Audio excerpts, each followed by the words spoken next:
Hello everyone, আমি একজন প্রাণী হিলার। প্রাণী হিলিং শব্দটা এখনো অনেকের কাছে অনেক নতুন, তাই আমি প্রাণী হিলিং সম্বন্ধে আজকে কিছু বলতে চাই। প্রাণী হিলিং এর ফাউন্ডার হলো গ্র্যান্ডমাস্টার চাকাক সুই।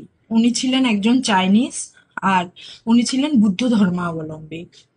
1987 খ্রিস্টাব্দে উনি ফিলিপিন্সের মানিলা শহরে ওয়ার্ল্ড প্রাণী হিলিং ফাউন্ডেশনের স্থাপনা করেন।